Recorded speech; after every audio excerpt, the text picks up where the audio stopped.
Allez, Maurice, assieds-toi. Et toi là, Maurice, regarde, t'as une place là. Là. Ah, t'es là, il est là. Allez, super. Bon, mais bonsoir à tous et à toutes. Merci d'être venus. J'ose même pas dire si nombreux, tellement il nous a fallu rajouter deux chaises. Mais écoutez, c'est toujours un plaisir de se retrouver entre nous et un plaisir de se retrouver pour ces élections municipales. Donc, juste un petit rappel pour se rafraîchir la mémoire. On a fait un petit film. Alors, je rappelle, voilà, on va vous le passer. Niché au pied des Pyrénées, là où il rencontre la Méditerranée, avec son vignoble de montagne, son patrimoine, Banyuls est une merveille, un écrin de beauté, un cadeau que nous fait la nature, une ville où il fait bon vivre. Banyuls superbe, que l'on aime tous, que nous avons à cœur de préserver, où l'on a une qualité de vie que beaucoup nous envient. Ces 6 années sont passées très vite. J'ai beaucoup appris de vous, de nos rencontres, de nos échanges. Sachez que ce fut un honneur de vous servir, d'être à votre écoute. Nous l'avons fait avec détermination, avec conviction, toujours soucieux d'y associer la population, de lui rendre le meilleur service. Que vous soyez au centre de nos actions. Je suis très heureux d'être votre maire. J'ai toujours considéré mon mandat comme un devoir, comme un engagement, une présence de tous les instants. Nous avons écrit une feuille de route, un véritable projet de territoire, fil conducteur pour rendre notre ville plus attractive, plus confortable, trouver le juste équilibre, investir massivement pour rattraper nos retards. Nous avons investi pour rénover nos rues, routes et quartiers. Nous avons travaillé en priorité sur l'emploi, agi sur le dossier ô combien complexe des établissements de santé, le centre Éliomarin, relocalisé les 2 maisons de retraite, dont Paul Retsch, en grand danger de fermeture, et pu conserver la maison d'accueil spécialisée. Ce sont au total 220 emplois qui vont être préservés pour de longues années sur Banyuls-sur-Mer. Nous avons entrepris des grands travaux sur le port, obligatoires, au vu de sa vétusté, du danger qu'il peut représenter. Entrepris la création d'un lotissement communal, car à quoi bon se battre pour l'emploi si nous ne sommes pas en capacité de garder nos jeunes et nos primo-accédants sur Banyuls-sur-Mer. Nous avons tissé un partenariat avec le laboratoire Arago sur la défense de l'environnement et aussi sur la création de start-up, nouvelles entreprises qui l'incubent, certainement de l'avenir pour Banyuls-sur-Mer. Nous avons agi pour la préservation de nos paysages viticoles et la défense de notre viticulture en difficulté, par la création d'une école de sommellerie qui apportera la notoriété qui manque pour la valorisation de nos vins. Enfin, la création des comités de quartier pour être plus près de la population, être efficace et rapidement. Nous avons été présents lors des inondations, nous avons été présents lors des incendies. Nous sommes présents pour partager nos joies comme nos difficultés, intervenir avec amitié, avec discrétion pour trouver des solutions pour aider les personnes en difficulté. Je vous invite à constater que les principes de bonne gestion ont été respectés. Pas d'augmentation d'impôts, pas de recours à des emprunts excessifs, une maîtrise totale de notre endettement. Durant ces 6 années, j'ai tissé des relations, travaillé avec tous les élus, en dehors des clivages politiques. Je n'appartiens depuis bien des années à aucune formation politique, car mon seul parti, c'est Banyuls. Mon travail n'est pas encore terminé. Beaucoup de dossiers que je maîtrise sont en cours. C'est pourquoi, avec une équipe en partie renouvelée, je solliciterai votre soutien au mois de mars prochain. Je sais que je peux compter sur vous, comme vous savez que vous avez pu compter sur moi. Ex-technicien de la DDTM dans les domaines maritimes et fluviales, j'ai pris ma retraite en 2015 et j'ai pu m'investir pleinement dans mes fonctions d'élu au service de mes concitoyens et en privilégiant toujours l'intérêt général. Durant ce mandat, j'ai piloté avec l'équipe municipale un grand nombre de dossiers qui m'a permis de garder un pied d'ailleurs dans mon ancienne activité professionnelle. Et c'est tant mieux. Si de nombreux dossiers ont été menés à bien, il en reste néanmoins un certain nombre d'autres qui sont en cours d'étude, tout aussi structurants pour la commune d'ailleurs, et pour lesquels je souhaite m'investir totalement, avec vous. Bonjour à tous, je m'appelle Anne Mourant et j'ai 53 ans. J'ai rejoint Jean-Michel Solé et son équipe pour les prochaines élections municipales. Depuis 6 ans, j'ai pu voir le travail réalisé pour concrétiser de nombreux projets indispensables pour l'avenir de notre commune. Je m'engage avec une équipe rassemblée, mobilisée et complémentaire. J'espère pour ma part contribuer avec vous à améliorer la vie de notre village. Élu sur la liste de Jean-Michel Solé en tant qu'adjoint délégué aux associations et à la culture, durant ce mandat, avec l'équipe municipale, j'ai eu à cœur de mettre la culture au centre de notre schéma de projet territorial. Il fut l'axe de travail que nous nous sommes efforcés de garder pour mener à bien tous nos travaux. La culture en est le liant. Elle est un levier économique important pour notre ville. Je veux rendre la culture accessible à tous et la sortir de ce carcan élitiste dans lequel elle est trop souvent enfermée. Oui, la culture est notre bien commun. Elle doit rester à la portée de tous afin de mieux la partager. Durant ces 6 dernières années, Banyuls a connu un programme culturel riche, dense et varié. Pas un mois sans un concert de musique classique, pièces de théâtre, création de la journée des écrivains. Nous avons également remis l'œuvre de Mayol au centre du village avec la pose de 2 nouvelles statues en front de mer. Oui, Banyuls a une vie culturelle riche et non, elle ne doit pas être stoppée. Car par les contacts que j'ai tissés tout au long de ces dernières années, le meilleur reste à venir. Avec ma femme Anne-Claire Pêche et mes enfants, nous sommes tombés amoureux de cette région. Ça fait depuis plus de 30 ans. Voilà, participant progressivement au travail de la vigne, des associations et de la vie municipale. Depuis 6 ans, Banyuls a pris un nouvel élan. De grands projets ont été lancés de rénovation et de croissance. Voilà, je souhaite rejoindre l'équipe municipale et m'inscrire dans la poursuite de ces projets. Nous devons garder cette dynamique engagée, des réalisations, des transformations pour Banyuls dont nous serons tous fiers en 2026. Et puis, particulièrement, continuer à faire de Banyuls un lieu où il fait bon vivre, où tous trouvent une place. Et enfin, travailler à la préservation de notre terroir viticole.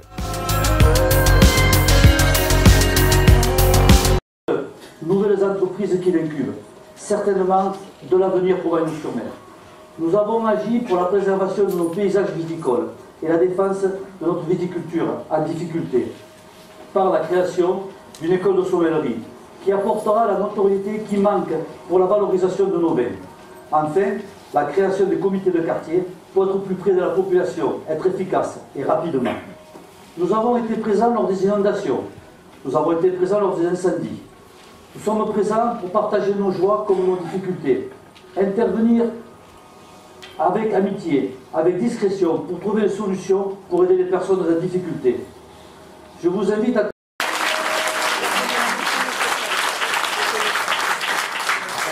Mesdames, Messieurs, chers amis, 6 ans, ça passe très vite. C'est court et c'est long. Nous voilà réunis à nouveau dans cette salle, dans le cadre de la campagne des élections municipales de mars. Je rappelle que le premier tour est le 15 mars. En 6 ans, nous avons beaucoup travaillé. Banyuls a changé, s'est modernisé, est devenu plus attractif, plus confortable, plus sûr, plus solidaire.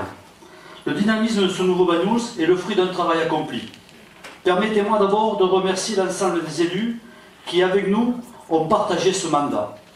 Tous les élus avec qui j'ai travaillé, je dis bien tous les élus, quelles que soient nos différences, minorité comme majorité, pour le respect et le sens de l'intérêt général dont ils ont fait preuve. Un remerciement particulier pour le groupe majoritaire qui m'a soutenu et quelquefois supporté. Nous avons débattu, confronté nos points de vue, toujours dans le calme et avec sérénité. Je vous invite, pour ceux qui le souhaitent, à consulter les différentes vidéos des conseils municipaux qu'a fait notre ami Carl sur Banyuls Info. Il l'atteste. Mais ainsi va la vie, y compris celle d'un conseil municipal. Certains ont décidé de ne pas briguer notre mandat, pour des raisons multiples et variées. Raisons d'âge pour certains, pour d'autres des changements dans leur vie, pour d'autres, tout simplement, ils souhaitent passer à autre chose, s'investir dans d'autres domaines, d'autres aventures.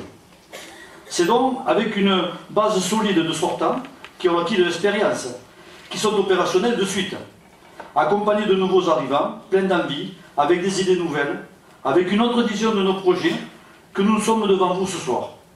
Ils vont se présenter. Mais avant cela, permettez-moi quelques réflexions personnelles. D'abord pour vous dire et vous redire combien ce fut un honneur de vous servir. combien j'ai été heureux dans ces fonctions, combien je me suis senti utile. C'est certainement les plus belles années engagées de ma vie. Nous avons fait avec force et conviction, toujours soucieux de service, de mettre les habitants au plus près de nos projets, pour qu'ils soient bénéfiques à tous. L'intérêt général, toujours au cœur de nos débats et de nos réflexions. Nous avons fait ce mandat avec sincérité, croyez-le, sincérité, avec honnêteté, garant de l'argent public, avec précaution, en bon père de famille. Mais pas un seul instant, nous avons hésité à investir profitablement pour le plus grand nombre. Nous nous sommes battus, je suis toujours allé chercher les meilleurs moyens de financement, et nous avons obtenu beaucoup de subventions, beaucoup, afin que cela coûte le moins cher. Nous avons veillé à maîtriser notre fiscalité, et nous n'avons pas augmenté nos impôts locaux, comme nous nous y étions engagés. Nous avons maîtrisé notre endettement, et les chiffres clés l'attestent. Nous avons travaillé avec tous les élus, de tous bords politiques, et écouté. Nous avons toujours étudié les dossiers. Nous sommes intervenus dans tous les domaines, que ce soit les travaux, que ce soit des rendre des services, sans jamais faire de différence entre les habitants, quelles que soient leurs opinions politiques, et bien sûr leur religion ou leurs origines. Jamais nous n'avons pratiqué ce que certains appellent la chasse aux sorcières. Jamais.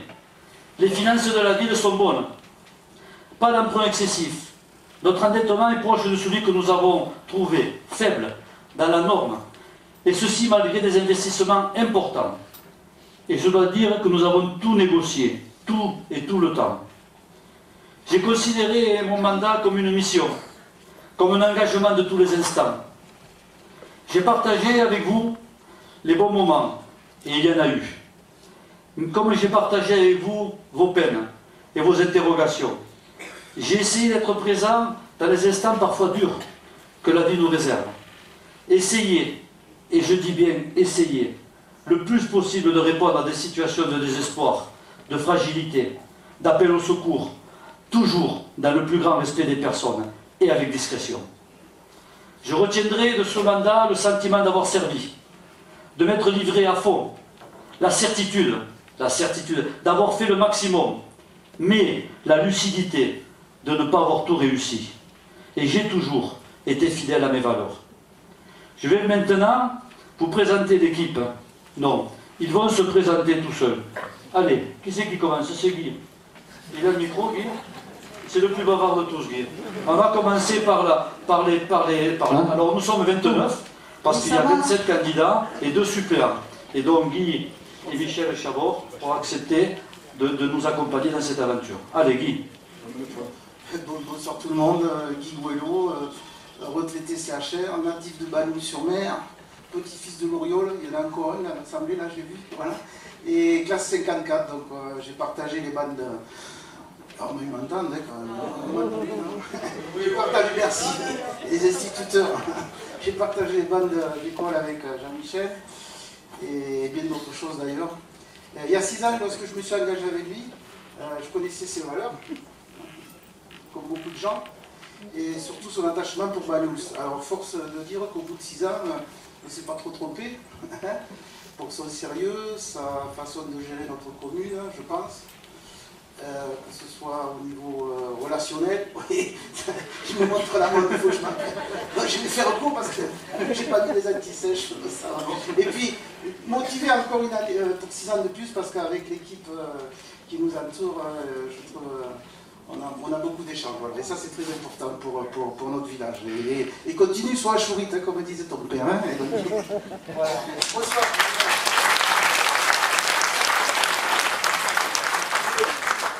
Bon, Michel Chabot, Bagnoulian de cœur depuis plus de 30 ans, impliqué dans la vie de Bagnouls par le bénévolat dans des associations.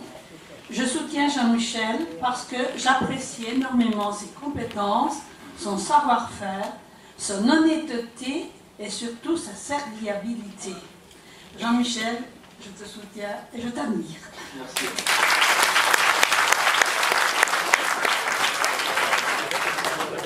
Bonsoir à tous, je suis Nicole Garcia, je suis formatrice à l'IRFA, Institut Régional de Formation pour Adultes, donc à Perpignan. depuis plus de 20 ans maintenant.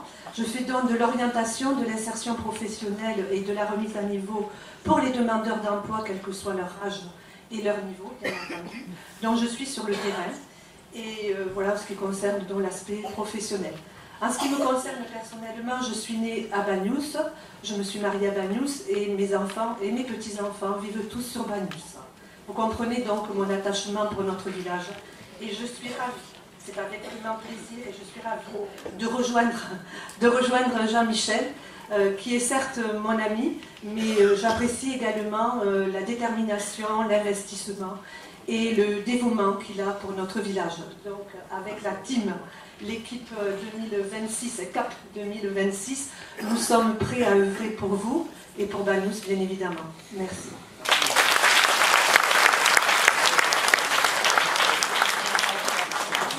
Alors, je me présente, je m'appelle Jean-François Rex, j'ai 69 ans, retraité SNCF, et je me présente sur la liste de Jean-Michel, à qui je fais entièrement confiance dans tous ces projets et à venir, car c'est un homme correct qui fait valoir tous ses droits dans tout ce qu'il fait. Voilà.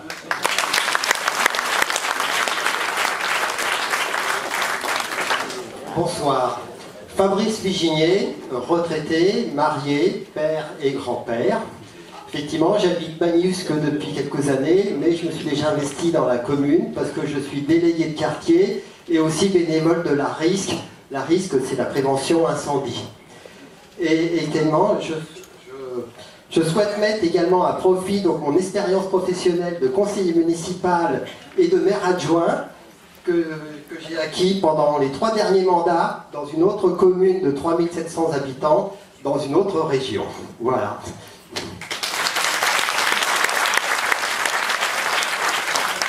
Bonsoir, je m'appelle Gisèle Baillisté, j'ai 61 ans et je suis à Bagnous. Je suis née à Bagnous-sur-Mer et beaucoup me connaissent.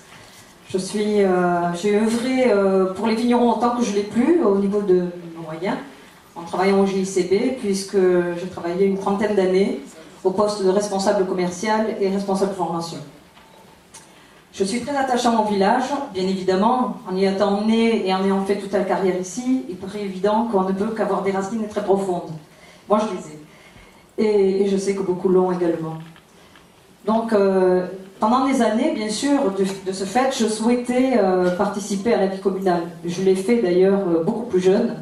Mais après, mon travail me prenant beaucoup de temps et m'amenant à me déplacer très souvent, malheureusement, je n'ai pas pu concilier les deux.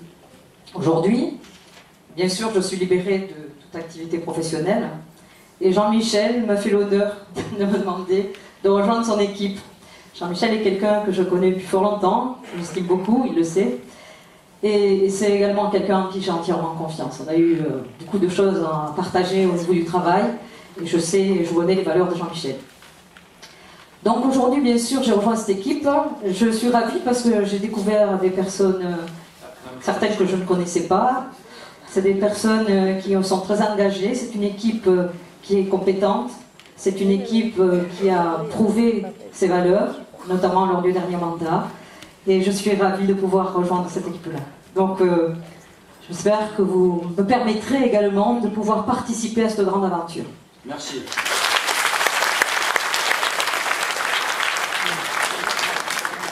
Bonsoir à tous, je m'appelle Alexandre Ortiz-Baudiou, j'ai 19 ans et je suis étudiant en droit public à l'université de Perpignan. Et j'ai décidé de rejoindre l'équipe CAP 2026 avec Jean-Michel Solé. Lorsqu'il m'a proposé de rejoindre son équipe, il a fait le choix de faire confiance envers la jeunesse pour Bagnous. Je pense que durant cette campagne municipale, on va parler de beaucoup de sujets importants, d'autres qui sont nouveaux, par exemple l'écologie. Alors si le sujet écologique est très important, la transition écologique est très importante, la transition intergénérationnelle est tout autant. Voilà, merci. Bonsoir, je m'appelle Laurent Valenzuela, j'ai 37 ans, je suis mariée, 2 enfants. Je suis gestionnaire location-vacances à Bagnous et j'ai sans hésiter accepté de rejoindre cette équipe dynamique et qui a su faire ses preuves au cours des 6 dernières années. Voilà, j'espère pouvoir œuvrer pour la commune si chère à mon cœur. Merci.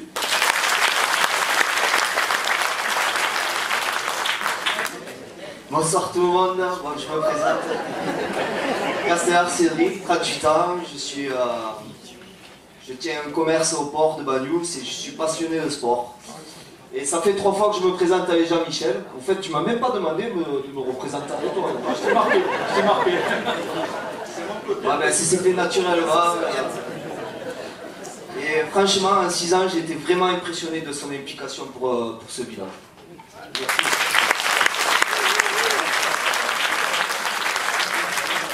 Bonsoir à tous, je m'appelle Catherine, j'ai 51 ans et je travaille au JCB depuis plus de 25 ans. Donc j'ai rejoint la liste CAP 2025-26 aux côtés de Jean-Michel Solé afin de pérenniser le développement et le dynamisme de la commune de Bagnols-sur-Mer. Voilà, notre équipe est dynamique et va réaliser de belles et bonnes choses. Voilà.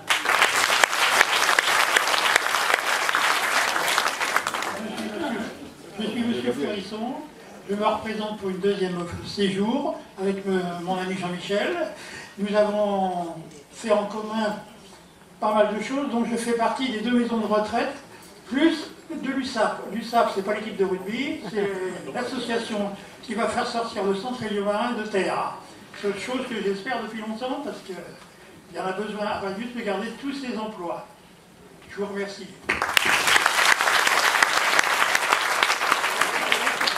Bonsoir à tous, je me présente, je suis Renée Salvat, je suis retraitée, j'ai 68 ans, mère et grand-mère, et je m'investis depuis quelques années dans la commune en tant que comité de quartier, comité des fêtes, et je suis aussi dans les associations. Donc j'ai voulu rejoindre cette équipe parce que bon, elle a beaucoup œuvré, et je suis très contente de faire partie de CAP 2026. Merci.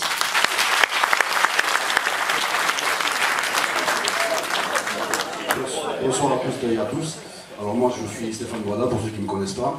Je suis marié, 47 ans, j'ai 2 enfants et j'habite à Bagnols. Alors tout d'abord, je tiens à remercier Jean-Michel d'être venu me chercher. Et je suis fier de pouvoir apporter mes idées, mon aide et mes compétences pour ma commune. Voilà. Merci.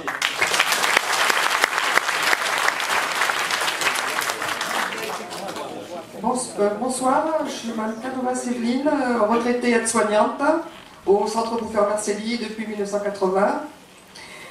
J'habite à Bagnols depuis 1984, dans ce très joli village. Et il y a 6 ans, j'ai été élue dans l'équipe de Jean-Michel et j'ai participé à au niveau de la commune, des commissions. Et je fais confiance à Jean-Michel et c'est pour ça que je me représente cette année et avec vous et pour vous. Merci.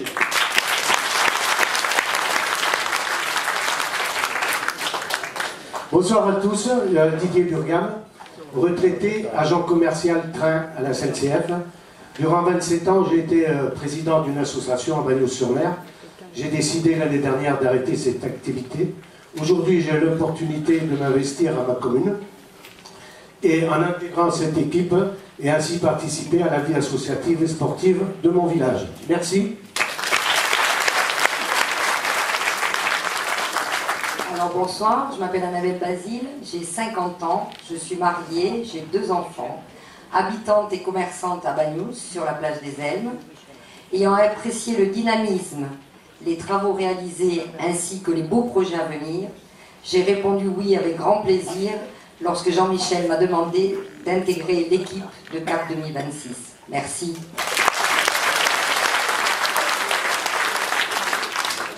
Bonjour, je suis Gérard Petit, j'ai 70 ans, ça fait 6 ans que je suis avec Jean-Michel déjà. J'ai travaillé essentiellement sur les commissions d'urbanisme, finance et du port. Et là, je suis prêt à continuer 6 ans de plus. Donc, on espère pouvoir vous aider et vous soutenir encore. Merci. Bonsoir à tous, je suis Marie-Jo Diaz, j'ai 58 ans, 2 enfants. Je travaille au centre héliomarin depuis 14 ans.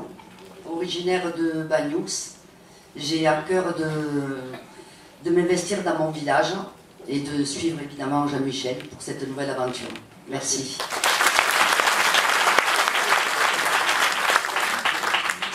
Mesdames, Messieurs, bonsoir. Donc, je suis Guillaume Blavet. Vous n'entendez pas? Ça va?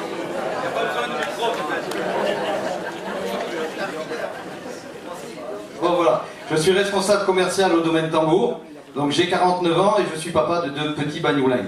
Déjà présent au sein du conseil municipal actuel, où je m'occupais du sport, de la jeunesse et des écarts. Nous avons fait beaucoup de travail au cours de ces 6 dernières années. Il nous en reste encore à faire.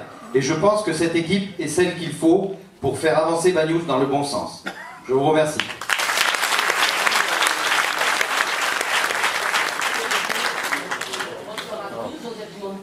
Je suis mariée. Là. Bonsoir à tous. Josette de Monté, je suis mariée. J'ai 2 enfants, je suis grand-mère et arrière-grand-mère. Je me représente avec Jean-Michel Solé. Car c'est un visionnaire, un bon gestionnaire. Et rendez-vous à tous pour le 15 mars.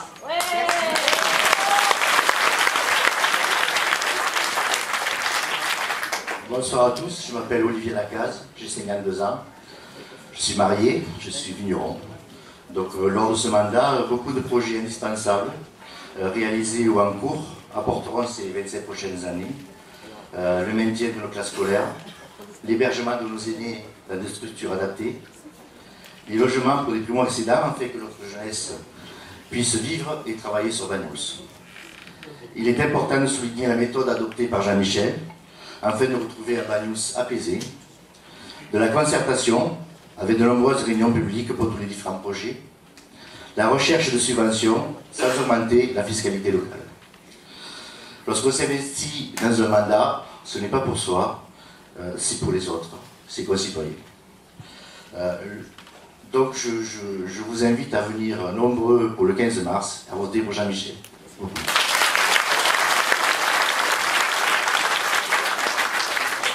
Bonsoir à tous.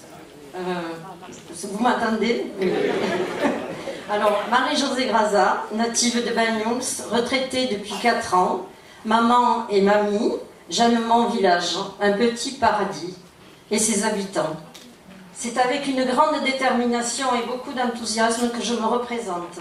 Ces 6 dernières années que je viens de passer au sein de l'équipe municipale m'ont conforté dans ma décision. Cela a été une expérience enrichissante et formatrice. Je tremble un peu, mais j'ai un peu le trac.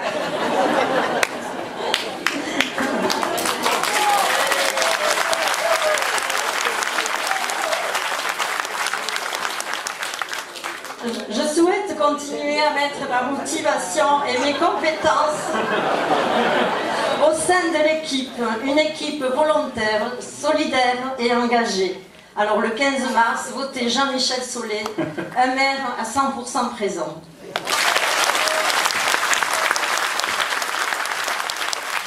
Merci Marie-Jo.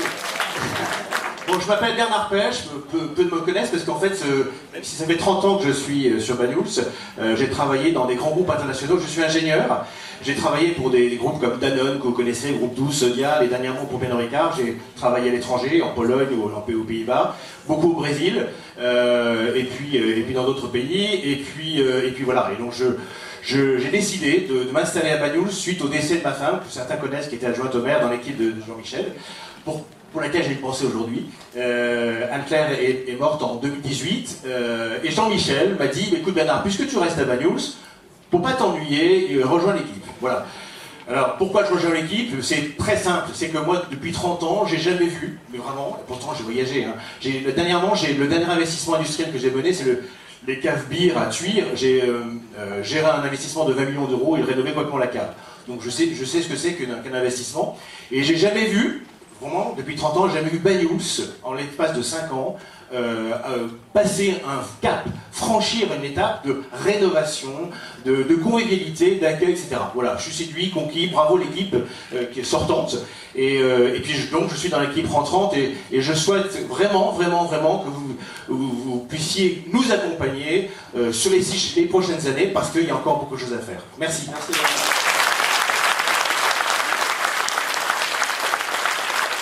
C'est difficile de passer après Bernard, hein, Sandrine Coussane, j'ai 48 ans, 2 enfants et un petit-fils de 2 ans. Je suis commerçante depuis plus de 20 ans. Je suis une Banoulenque de cœur et de sang. J'aime mon village, bien sûr, et ses habitants. Jean-Michel, tu as apaisé ce village. Tu as su lui garder toute son âme tout en lui apportant une touche de modernité. Sans hésitation, je te renouvelle toute ma confiance. Merci. Bonsoir tout le monde, je suis Olivier Capet, j'ai 48 ans, papa d'une fille de 15 ans. Pourquoi je me présente, ou du moins pourquoi je me représente? Premièrement parce que Jean-Michel me l'a demandé. Et durant ce mandat, voilà, durant ce mandat, j'avais en charge des associations, la sécurité et la culture, chose que je me suis régalé vraiment d'exercer auprès de Jean-Michel. Nous avons fait beaucoup, mais beaucoup reste à faire. Donc, durant ces 6 dernières années, j'ai noué énormément de relations, surtout au sein de la culture. Et si je peux faire profiter Banyuls et ses Banoulins, ça sera avec un réel plaisir que je ferai ça encore pendant 6 ans. Merci.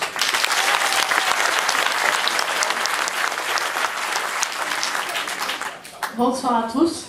Donc Clémentine R, je suis viticultrice, j'ai 36 ans, je suis la maman de 2 petits garçons. J'ai la chance d'avoir fait partie de cette belle première aventure durant 6 ans avec une super équipe. Jean-Michel nous a montré qu'il tenait ses promesses et tous ses engagements. Et donc c'est pour ça que nous repartons et je repars avec eux pour 6 ans j'espère. Et avec des super nouveaux colistiers aussi. Bonsoir.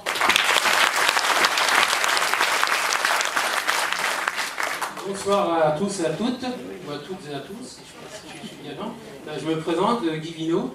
Je suis actuellement adjoint à l'urbanisme, aux travaux, aux affaires portuaires et au littoral. Bien sûr, je suis comme un frère Jean-Michel dans cette belle aventure qui se présente. Je suis un élu heureux parce que j'ai œuvré pour nos anciens, avec le centre de marin, j'ai œuvré pour les plaisanciers, bien sûr pour un meilleur accueil des animaux de la mer. Et quand je me balade sur le front de mer de Banyuls, je suis heureux aussi de voir des enfants qui s'épanouissent voilà, avec leurs parents. Donc je suis prêt à poursuivre cette belle aventure. Et pour cela, maintenant, nous avons besoin de votre soutien et de votre confiance. Merci à vous.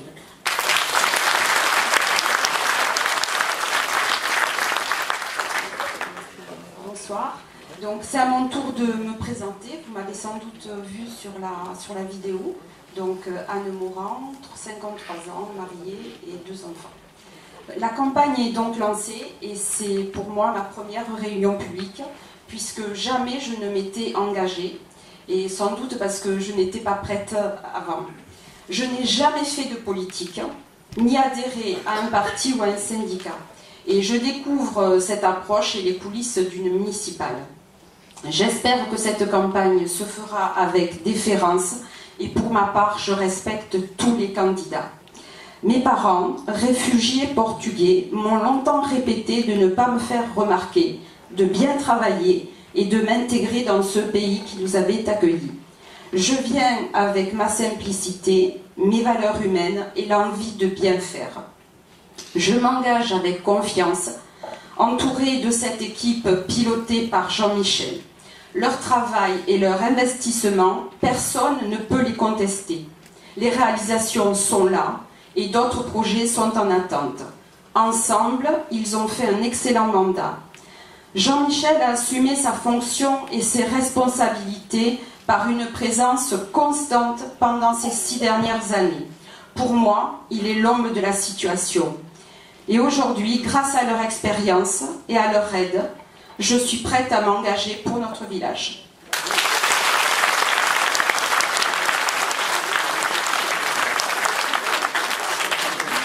Alors, certains vont dire qu'est-ce que c'est long, etc., etc. Je pense que l'acte d'être candidat, d'abord pour être candidat, il faut avoir du courage. Parce que c'est se mettre un moment en danger. on se met, pas tout nu, mais on se met devant les gens qui vont dire on te veut pas, etc. Donc c'est un acte de courage, c'est un acte fort. Et moi il m'a semblé important que l'ensemble des candidats puissent s'exprimer. Ils l'ont fait avec beaucoup de sincérité, avec beaucoup d'émotion. Ils m'ont donné presque le stress. Moi je ne l'avais pas avant la réunion, ils ont failli me le donner. Non, parce que je sais que je suis avec des amis. Voilà. Mais en tout cas, merci pour leur candidature. C'est donc avec...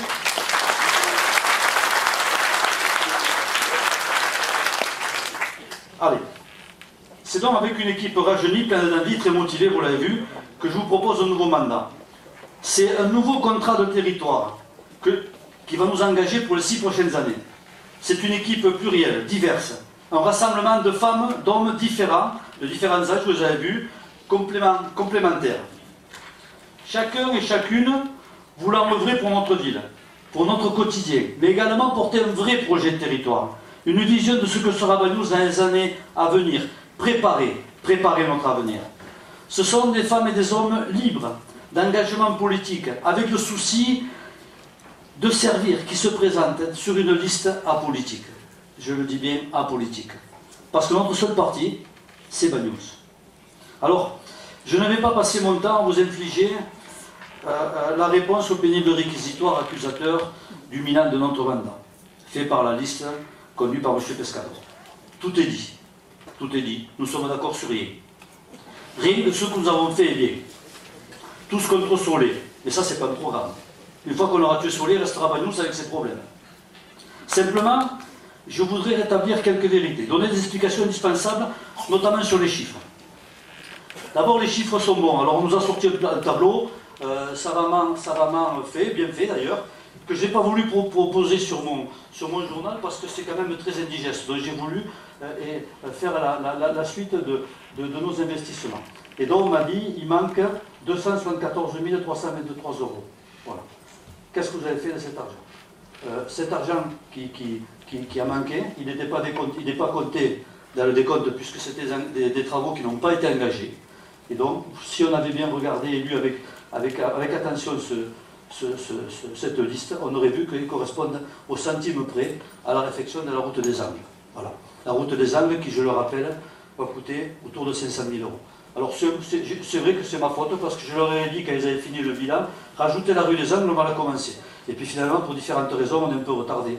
Alors elle n'est pas comptabilisée dans le premier temps.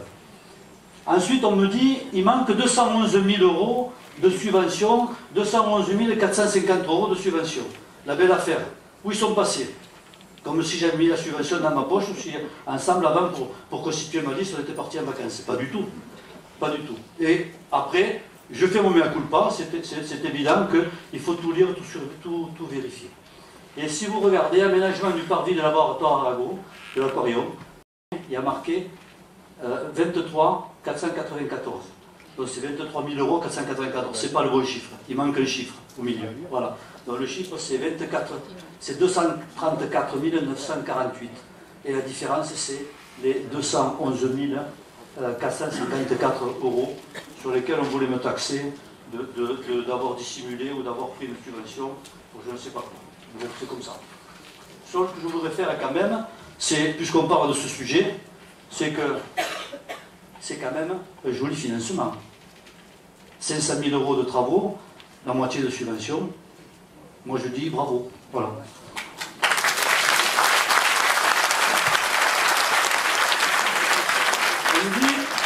On me dit, je veux revenir sur les chiffres parce que je ne veux pas qu'on reste sur des suspicions, qu'on pense, etc. C'est un truc qui ne me plaît pas. Après, qu'on soit d'accord sur un projet ou pas, le front de mer, fallait pas, on peut tout discuter. Mais il y a des choses sur lesquelles il faut qu'on soit bien précis. Notre budget est bon, je tiens à le préciser, et il est juste. Nous ne sommes pas endettés. Et donc, alors on m'a dit aussi, vous prenez tout le temps des cabinets d'études, ça coûte cher. C'est sûr que ça coûte cher, mais au moins et on a une expertise de gens qui sont compétents. Donc, sur les éléments budgétaires, source Orféor, dans la commune de Banyuls-sur-Mer, on travaille avec un cabinet qui est un bureau de contrôle, c'est un organisme indépendant qui est chargé de suivre l'endettement des communes. Beaucoup de communes le font en France, beaucoup de grandes villes le font en France, y compris des villes qui ont beaucoup de services. Mais c'est un organisme extérieur qui vient faire une analyse de l'endettement. Et la ville de la dette est présentée, dans la dette de la ville présente au 1er janvier 2020, les caractéristiques suivantes. la ville n'a mobilisé aucun emprunt sur l'exercice 2019. Ce qui amène à un désendettement. Alors on me dit que j'endette à un désendettement de 406 000 €. La consultation bancaire menée en fin d'année, et c'est très clair, a permis de souscrire un nouvel emprunt. Alors effectivement, on a emprunté, on a un désendettement de 406 000 € et on va faire un emprunt on a contracté un emprunt de 750 000 € auprès du Crédit Agricole à un taux fixe à 1%, 1,05% pour une durée de 20 ans, ce qui n'est pas une mauvaise négociation, vous me le concéderez. Cet emprunt n'est pas encore utilisé, donc il n'est pas encore comptabilisé. La mobilisation de cet emprunt pouvant s'échelonner sur 3 ans. Le taux actuel résiduel reste stable à 2,26%. Et je rappelle que c'est un taux qui est calculé sur la totalité des emprunts qu'a converti la commune et qui fut un temps où la commune empruntait à 5, 6, 7%. Il a fallu tout renégocier, ça a été très compliqué, très compliqué, mais on est arrivé. Et donc le taux résiduel reste stable à 2,26% et le taux moyen en baisse de 2,11%. Voilà. Ça c'est pour parler de l'endettement de la commune, que ça soit clair, c'est des documents publics qui seront publiés, qui seront dans les comptes de la commune. Si je suis élu, ben, je les présenterai dans le DOP avant de voter le budget, et sinon le prochain conseil municipal les présentera. Mais enfin, quand il fera un audit, il a déjà fait l'audit. Ensuite, on me dit que les caisses sont vides. Les caisses sont vides, et moi je dis les caisses ne sont pas vides. Et elles permettent de faire un investissement et pour faire un bon prochain mandat. Alors moi j'ai pas peur de me présenter et de faire un prochain mandat et d'arriver avec une liste à l'après-vert, non, une liste de travaux parce que je suis en capacité de les financer. Alors, il y a un classement qui s'appelle le classement Gisler. C'est un classement qui offre une cartographie du risque de l'encours. Elle a été reprise dans la circulaire du 25 juin 2010, encadrant les recours aux emprunts et instruments de couverture, mais aussi depuis 2012, dans les nouvelles annexes budgétaires relatives à la dette. C'est un document quasi officiel. Cette grille d'analyse est devenue la référence pour apprécier l'exposition d'un encours d'une collectivité locale. Un outil de communication politique simple, notamment pour l'État, et un critère important pour le benchmarking, alors moi je ne suis pas trop anglophone, mais bon, un peu catalanais, réalisé par les établissements financiers. Ça veut dire que ça permet d'analyser la répartition et le positionnement de la commune par rapport aux risques qu'elle peut encourir par rapport à des emprunts, notamment ce qu'on appelle des emprunts toxiques. Voilà. Et dans cette classification, il y a plusieurs. Vous voyez, nous sommes A1+. Donc, on ne peut pas être mieux classé. Voilà. Donc, moi, je ne suis pas inquiet pour le prochain mandat, je tiens à vous le dire. Voilà. On me dit, on essaye de me dépeindre comme l'homme que je ne suis pas. Je ne rentrerai même pas dans le détail. C'est mal me connaître. Puis, je ne sais pas si vous avez vu l'enthousiasme. Il y a des gens qui se sont présentés avec moi, des futurs colistiers, ceux qui ont fait le mandat. Voilà, donc c'est des amis, quoi. Donc, alors, j'ai quelques amis. Alors, donc, je ne suis peut-être pas l'homme aussi horrible qu'on veut me présenter. Après, on me dit, on te voit partout sur les photos. Bon. Mais d'accord.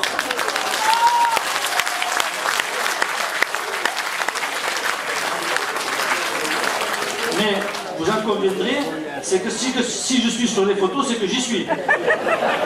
Parce que si j'étais pas, je ne serais pas sur la photo. Et je continuerai à y être, si je suis réélu. Parce que moi, c'est un grand honneur, un grand plaisir de répondre aux invitations et d'être à côté des associations et des Bagnolais. Donc je serai encore sur les photos, n'en déplaise. On me dit, l'équipe sortante, elle est soumise, etc. Presque je serai dictateur, je les maltraite, etc. Vous l'avez noté, beaucoup de gens malheureux autour de cette équipe qui s'est présentée. Voilà. Et puis encore, ce qui est encore plus bizarre, c'est qu'il y en a certains, on va dire plus de la moitié, qui veulent se représenter. Bon. Écoutez, c'est comme ça. Voilà. Je vais revenir sur des chiffres, juste, et après je ne parlerai plus de tout ça. Juste quelques chiffres. À notre arrivée, la dette de la commune était de 4 111 295 pour une annuité de 530 898 €. Voilà, ça c'est une réalité, pour le vérifier, c'est dans les comptes de la commune. En 2019 exactement, nous sommes en 2020, la dette sur la fin de l'exercice, elle est de 4 196 152 €. Donc vous voyez qu'on a vachement endetté la commune, hein. Alors, ça en a crevé les plafonds. Hein. Pour une annuité bizarre de 494 818 €. C'est-à-dire qu'on a une dette à flux constant, ce qui est la norme pour les communes qui veulent investir, qui veulent exister et qui veulent se rénover, et les communes touristiques comme la nôtre. Et comme nous n'avons pas trop mal négocié les taux, notre annuité de remboursement, elle est plus basse que celle que nous avons trouvée. Donc on n'est pas des bons gestionnaires, mais on ne se débrouille pas si mal que ça, parce qu'avec tous les travaux qu'on a fait, augmenter l'endettement de la commune de 80 000 €, franchement, on pourra me le reprocher, je veux bien. Allez, je veux bien accepter ce reproche.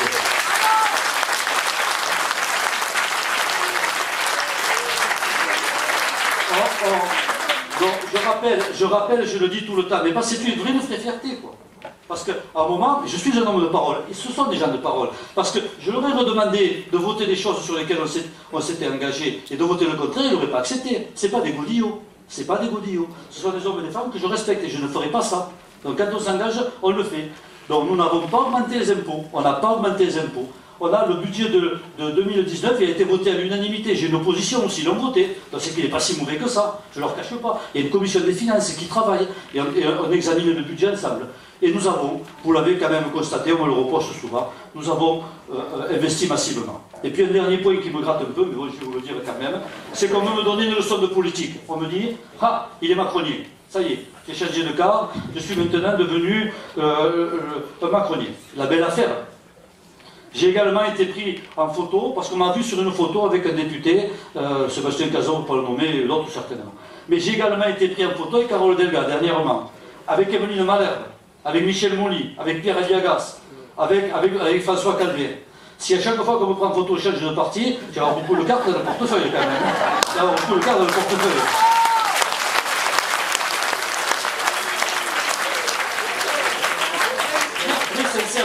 Très sincèrement, tout le monde me connaît, je suis quelqu'un d'engagé, tout le monde le sait. J'ai longtemps milité dans des partis politiques, je le dis, mais je ne regrette pas ce que j'ai fait. Depuis 2008, je ne milite à aucun parti, je n'appartiens à aucun parti politique. Je ne fais plus de politique, parce que j'ai passé l'âge d'avoir des ambitions, je ne veux pas être député, je ne veux pas être sénateur, je n'ai pas un plan de carrière. Moi, mon plan de carrière, c'est être maire de Banyuls, parce que je pense que j'ai encore des choses à faire ici. Mais j'ai des convictions, je ne les cache pas. Alors que la même réunion, c'est quand même stupéfiant. Dans la même réunion conduite par M. Pescador, et je respecte M. Pescador, tête de liste, dont les commentaires de ses propres colistiers ne sont pas élogieux sur le président de la République, vous l'avez entendu, vous n'êtes pas sourd. Alors que ce monsieur a été lui-même délégué de la République en marche aux élections législatives de 2017, M. Pescador. Et depuis récemment encore, il a été assesseur pour la liste Renaissance conduite par Mme Loiseau, soutenue par la République en marche. Alors, c'est ça un cours de politique, il faut faire le ménage chez soi, quoi. Mais moi je reproche rien à M. Pescador, et il est dans la salle et je le reprocherai, il a le droit. Il a le droit et il défend ses opinions. Mais qu'on ne me reproche pas moi les choses que je ne suis pas, et qu'on ne se mette pas derrière quelqu'un qui défend des convictions, ou qui ne les défend plus peut-être, j'en sais rien, mais qui vont à l'encontre de ce que j'ai entendu dans cette réunion. Voilà, c'est tout ce que je voulais dire et je ne dirai pas plus.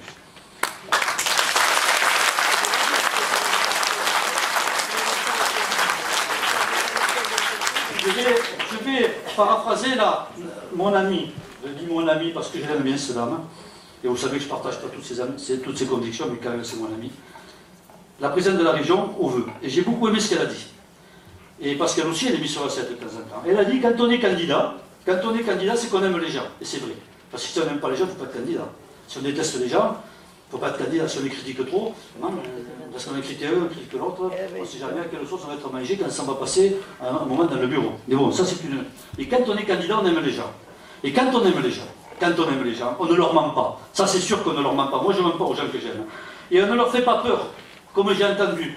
Et surtout, plutôt que de dire n'importe quoi, pour détruire, on essaye de construire. Dès 2014, nous avons travaillé sur un projet de territoire. Et j'aime ce concept de projet de territoire, qui découle d'un diagnostic, d'action, de résultats et d'une évaluation à long terme. Nous l'avons écrit ensemble avec mes colistiers, avec les personnels communaux, prenant en compte les faiblesses comme les atouts de notre ville.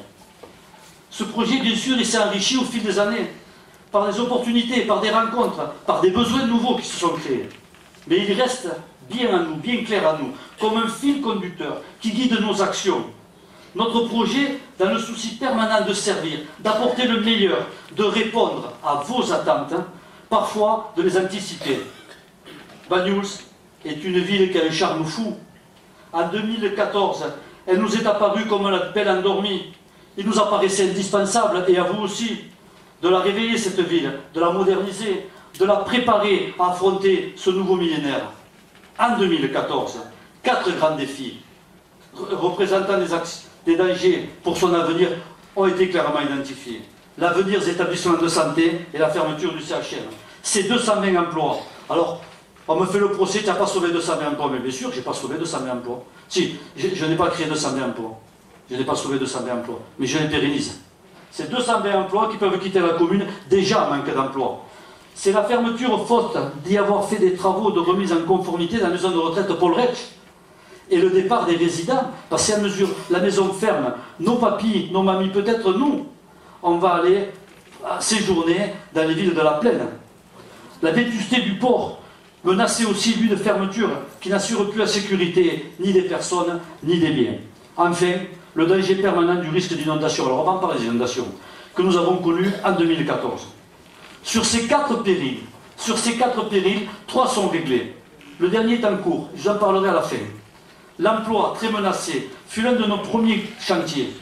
La catastrophe annoncée et effective actuellement, vous le voyez, on le voit tous, de la fermeture des établissements, c'est fait, c'est réglé. De santé, fut le premier à relever. Là encore, j'ai entendu quelques trucs, tant pis, j'y reviens. On ne peut pas laisser dire n'importe quoi. On aurait dû garder le centre Lyon-Marin, on pourrait faire plus. Alors que le départ des unités de rééducation, que ce soit celle de Bagnous ou de Cerbère, était acté. Et personne n'y a pu s'y opposer. Et je le regrette comme vous, mais les faits sont là, et personne ne s'y est opposé.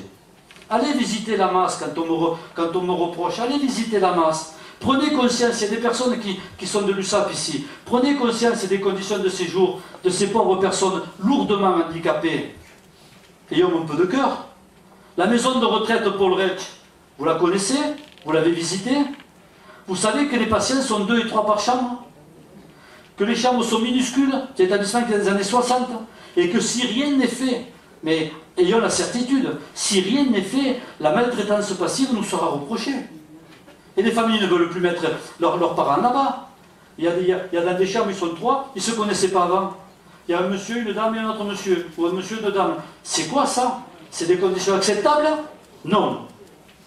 J'ai travaillé, et dans cette maison de retraite, il y a 87 personnes qui y séjournent, et autant de salariés. J'ai travaillé avec tout le monde, de tous bords, y compris les syndicats. Et je le dis bien, y compris les syndicats. Mais personne n'en a jamais douté. Tout le monde a travaillé sur ce dossier, il y a eu un consensus unanime. Il a été voté en conseil municipal à l'unanimité. Alors c'est grave ce que j'entends. C'est inconscient. Je dirais même que c'est dangereux. Et c'est un des dossiers, dans une petite confidence, dont je suis le plus fier. Parce que c'était certainement le dossier le plus dur à mener. Alors je ne le laisserai pas attaquer, croyez-moi. Et puis les personnels, franchement, les personnels qui se battent au quotidien pour maintenir ces établissements, pour essayer qu'on puisse arriver à passer le cap, et franchement, quand ils entendent ça, hein, c'est une motivation extraordinaire. C'est grâce à un partenariat multiple que nous avons mobilisé le gestionnaire des établissements, l'USAP, pas le club de rugby, mais l'USAP, l'Union sanitaire et sociale, etc. Mais c'est aussi l'ARS, l'Agence régionale de santé. C'est l'ensemble des élus locaux. Ségolène Neuville, ministre, Pierre Aliagas, alors député, Emeline Malherbe, président du conseil général. Ils se sont mobilisés à mes côtés. Et c'est après des longues heures, de dégustation, de négociation. C'est le numéro qui ressort, hein.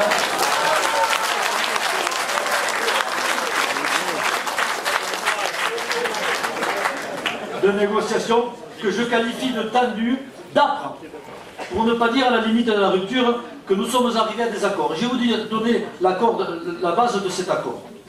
La ville propriétaire des bâtiments et des terrains cède la propriété à condition de garder la maison d'accueil spécialisée et de reconstruire la maison de retraite Paul Rech en danger de fermeture, je l'expliquais, au vu de sa vétusté. Parce qu'on me dit, il n'y a qu'à faire les travaux à Paul Rech, mais on ne peut pas, c'est en zone rouge. C'est en zone rouge, on ne peut pas faire les travaux à Paul Rech. Cette vétusté ne lui permet plus, je l'ai dit, d'offrir des prestations de qualité dont sont en droit d'attendre les patients. Comme pour le personnel, d'avoir des conditions de travail normales. Ce personnel, que je remercie pour les efforts qu'il fait auprès des patients, c'est grâce à eux que cette maison continue d'avoir une réputation. C'est grâce à eux qu'on ne vient pas nous taquiner pour une fermeture pour maltraitance. Parce qu'ils sont admirables. La relocalisation de la maison de retraite est Vincent Zéman. Alors on me dit pourquoi ma maison de retraite est là-bas? Parce qu'elle est trop petite, parce qu'il faut mutualiser les services, parce qu'on ne peut pas avoir trois cuisines dans 3 établissements. Donc il faut qu'on arrive à mutualiser de manière à offrir une meilleure prestation pour les patients. C'est pour ça que cette maison de retraite sera mise là-bas. Et je dois vous dire que c'est un dossier compliqué, que j'ai souvent expliqué, mais c'est un dossier avec le cœur. C'est le mariage d'un établissement public, compliqué parce que c'est le mariage d'un établissement public, Paul Retsch, à l'établissement privé, avec des établissements privés. Alors on ne privatise rien du tout, hein. Mais à but non lucratif. On ne parle pas avec un conseil d'administration qui vient chercher des royalties, on parle d'un système associatif. Associatif. Alors, bien sûr que ça a levé des questionnements. Comment cela fonctionne? Quelle direction? Quel avenir des conseils d'administration? Qui investit? Tout cela a été réglé et chacun garde ses statuts et ses prérogatives. Le personnel gardera son statut, bien entendu. Les bâtiments du Centre du Marais sont en zone rouge et bleue du PPRI, soulevant des difficultés de construction, parce qu'il ne faut pas décider de construire, c'était compliqué de construire au Centre du Marais. C'est un travail que nous avons mené avec des services de l'État, qu'il a fallu engager avec la DTM et du préfet et le sous-préfet. Ils nous ont permis de trouver des solutions, tant sur le plan des travaux que sur celui des investissements. Et ça n'a pas été simple. Ça n'a pas été simple, je peux vous le dire. On nous a contraints de construire un chenal de 20 mètres de large. Il va se construire au Centre du Marais, c'est signé, ça se fera. 20 mètres de large. 20 mètres de large, d'accord? Et un pont pour enjamber ce chenal et une voirie. Tout ça à la charge de la commune. Financé, finalement, il a fallu qu'on remette à la copie du financement sur la table, parce qu'à un moment, on ne peut pas tout payer. Parce que c'est votre argent, c'est le mien, c'est l'argent des contribuables. Financé par finalement la vente des terrains et des immeubles à l'USAP, au lieu de leur donner, bien entendu. Ça a été une proposition faite par le sous-préfet, Julien Nick, que je remercierai jamais assez de toute l'aide qu'il nous a apportée. Et c'est un monsieur avec qui j'ai eu beaucoup de sentiments, beaucoup d'amitié. Et de plus, il est financé par des subventions données par l'État. Et encore, merci au préfet.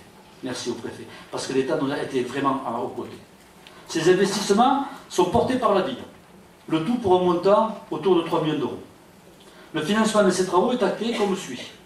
Au lieu de donner les terrains, ils seront vendus pour la somme de 1,7 million. L'État nous accompagne sur 800 000 euros. Et le reste sera à la charge de la commune.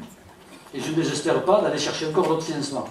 Pouvions-nous laisser partir un établissement de 220 emplois parce que la commune ne voulait pas financer? Moi je dis non. Et je l'ai fait en conscience et heureux de l'avoir fait. L'USAP devient propriétaire des terrains et des immeubles. Et il procédera à sa démolition et à sa reconstruction pour un investissement important. Parce que tout le monde dit vous faites des cadeaux, l'USAP, il faut ce qu'ils vous donnent. Non, ils vont investir 37 millions d'euros. Est-ce qu'il y a la photo? 37 millions d'euros dans un établissement. 37 millions d'euros à l'entrée de Bagnous. Ainsi sera édifié à Bagnous-sur-Mer un établissement médico-social de 200 lits, dédié aux soins aux personnes âgées et aux handicapés, dans des locaux neufs, magnifiques, modernes, pérennisants, pour de longues années. Parce qu'entre l'investissement de la commune et ceci, c'est 40 millions d'euros qui sont investis. Donc on peut estimer qu'au moins pendant quelques années, pendant quelques décennies, on est un peu tranquille, on va garder nos 200 000 emplois à Bagnous-sur-Mer. C'est un dossier qui va s'atteler sur les 4 prochaines années, qui a besoin d'être suivi. Parce que, bien sûr, je le dis, c'est fait, tout ça, etc. Non, non, il faut être là encore. Et je le dis parce que cet établissement a besoin de nous. Et peut-être il a besoin de moi, parce que je connais bien les rois, je connais bien les personnes. Et donc, je voudrais accompagner cet établissement et voudrais couper le ruban, et mon équipe aussi.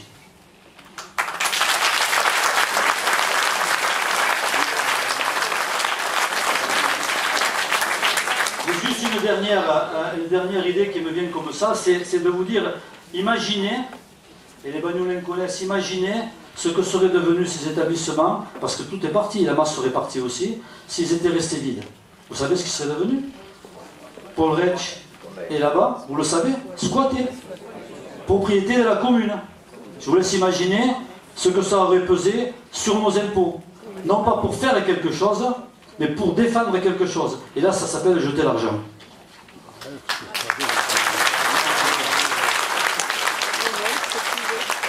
Le port. Le port. Il ne fallait pas se presser pour faire le port. Bon. Le port est en danger de fermeture. Tellement il est vétuste. Il ne remplit plus son rôle de protection des plaisanciers et des bateaux. N'assure plus la sécurité, ni des biens, ni des personnes. Il a les droits, ne vous y trompez pas. Mais je ne vous fais pas peur. Mais Guy pourrait le confirmer, les services de l'État vous le confirmeront. Vous pouvez téléphoner demain à DTTM. Il a les droits à une fermeture administrative. Il a les droits à une fermeture administrative. Là aussi, il y a un dossier sans cesse repoussé. Pourtant, un investissement incontournable. Alors on me dit on aurait pu attendre, on fait le faire par morceaux, etc., etc. Sachez que dans la dernière tempête, alors une grande tempête, on va modérer nos propos. On est sur une tempête décennale. Il y en a eu des plus grandes à Banyuls. Il y a 2 quais qui sont tombés. Voilà, 2 quais qui sont tombés, heureusement qu'il n'y avait personne. Il y a 2 quais qui sont tombés. Allez le voir, il y a des quais qui sont voûtés. Voilà. Donc il y a des quais qui sont levés et d'autres qui sont en train de s'affaisser. L'entreprise qui devait lever les quais avec des élèves pour les mettre sur les barges pour ne pas les faire tomber dans l'eau, elle hésite beaucoup à le faire parce qu'elle a peur que ça tombe. C'est notre participation, nos relations avec la région et le service d'État qui nous ont permis de trouver les financements, parce qu'encore fallait-il le financer, ce port, acceptable, pour que la ville garde la maîtrise de son port. On aurait pu aussi, comme dans d'autres communes, créer une CEMOP, abandonner le port à une CEMOP, et puis on ne gérait plus rien. On te dit que tu es majoritaire, tu as une minorité de blocage. La belle affaire, la belle affaire, la belle affaire. C'est un projet que nous avons partagé avec de nombreuses personnes, et discuté. Je vois qu'il y a des anciens ici, ils ont participé à ces discussions. Et lors de réunions élargies, il a été porté par l'ensemble. Et c'est fait en concertation. Et la réunion publique, l'enquête publique qui a été faite par rapport au port, n'a porté à aucune manifestation, aucun avis défavorable. Effectivement, le budget est tendu. Ses recettes sont... Alors le budget est tendu, bien sûr, mais les recettes sont en augmentation. Et notre marge de manœuvre, très sincèrement, est très serrée. Notre business plan est crédible et prévoit une montée en puissance au fil des années. Je vous laisse le lire, je ne vais pas vous accabler de chiffres. La présence de la commune à toutes les réunions durant les travaux de chantier est importante. Et je remercie particulièrement Guy Vinot. Parce que Guy vous a dit tout ce qu'il faisait, il fait beaucoup de choses. Guy Vinot, c'est un adjoint précieux, c'est devenu surtout un ami. Et il nous fait il nous fait profiter de son expérience, parce que c'est un ancien des services maritimes. Alors d'un côté il est serré, maintenant il essaye de les faire desserrer un peu, mais on fait ce port dans les règles de l'art, croyez-le. Ce port il est exemplaire, parce qu'il respecte la biodiversité, et il est reconnu comme tel. Et car le dossier a été subventionné par l'ADEME, je peux rentrer dans l'explication de subvention de l'ADEME, mais je pense que vous me croirez sur parole. Il est exemplaire parce qu'il est financé par moitié par l'État, entre l'ADEME et l'État. Il nous donne la moitié des subventions. Et il est financé autour du plan Littoral 21 et un peu par le département. Il est exemplaire car l'impôt local ne sera pas mis à contribution. Et il est exemplaire, alors ça c'est un petit plaisir que je me fais parce qu'il va être beau. Parce qu'il va être chouette, centre-ville, ça va être un joli port. Voilà. On aura un bon port. Voilà. Ces 3 défis les plus importants sont à présent solutionnés, ou en passe de l'être. Seule reste la prise en compte du risque d'inondation et surtout la protection des personnes et des biens. Alors on va s'y attarder, mais pas trop, mais on va s'y attarder quand même. J'ai un dossier ici, parce que je le sentais bien qu'on allait me questionner. J'ai un dossier et j'ai des courriers qui m'ont permis de travailler. J'ai longuement travaillé sur ce dossier. La mise en œuvre de Banyuls, sachez, vous le savez tous, que c'est un sujet récurrent et de nombreuses municipalités ont eu à y faire. Dès notre arrivée, parce qu'on dit vous n'avez rien fait, pas du tout. Dès notre arrivée, nous avons pris des mesures, notamment la formation des personnels communaux, techniques et réglementaires, et réglementation dans l'entretien des cours d'eau, en lien avec le SIGA-DUTEC. Juillet en septembre 2014, il y a eu une parution dans le bulletin municipal pour les gens qui veulent qu'ils les conservent. Il y a eu une parution d'un édito qui a été fait par le SIGA-DUTEC sur l'entretien des cours d'eau, et qui, je le rappelle, et il l'a rappelé, est à la charge des propriétaires.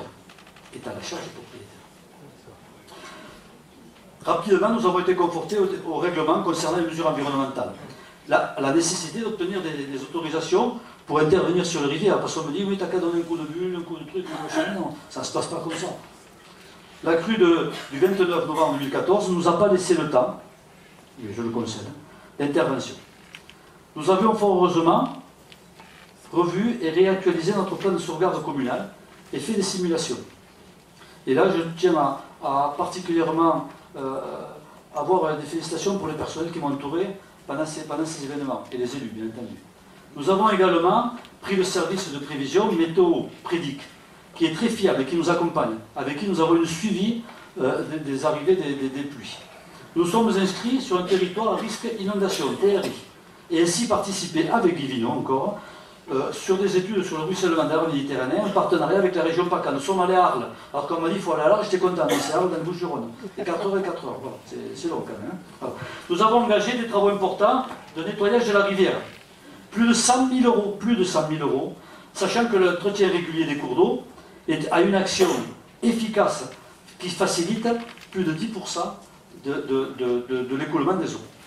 Une réunion publique dans cette même salle, et c'est sur Banyuls Info, allez la rechercher, c'est au mois de juin, je crois que c'est le 16 juin 2015, a été faite. Elle n'a pas été simple, hein, elle n'a pas été simple, mais elle a été faite. Des études sont en cours sur le transport des matériaux, sur la renaturalisation de la rivière du pont du Puy-Delmas à la plage. La vidange, jamais faite sur les barrages écréteurs, est en cours. Coût 18 000 euros.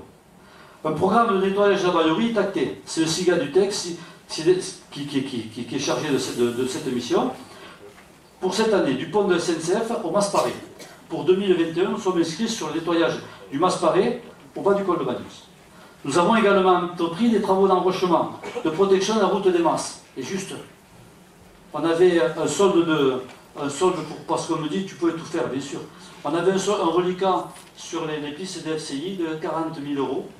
Et donc, le technicien que je connais très bien me dit ben, on va les renvoyer. J'ai dit non, mais moi, on est sur la route des Masses, on a la route qui est en train de s'effondrer et on va protéger cette route des Masses. C'est aussi une piste d'FCI, on peut le passer comme ça.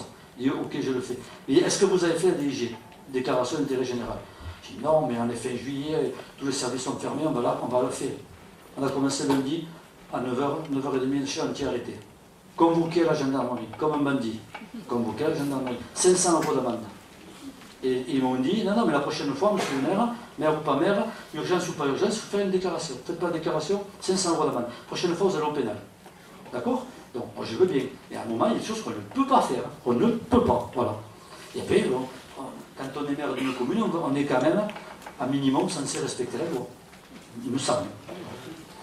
Nous avons testé un petit ouvrage de retenue sur le ruisseau qui inonde régulièrement le marché. Novelty, ça, c'est l'initiative de Rémi. On a fait ça et ça a l'air de fonctionner. En 2019, l'élaboration d'un plan d'action et de prévention des inondations est mise en place avec une téléalerte.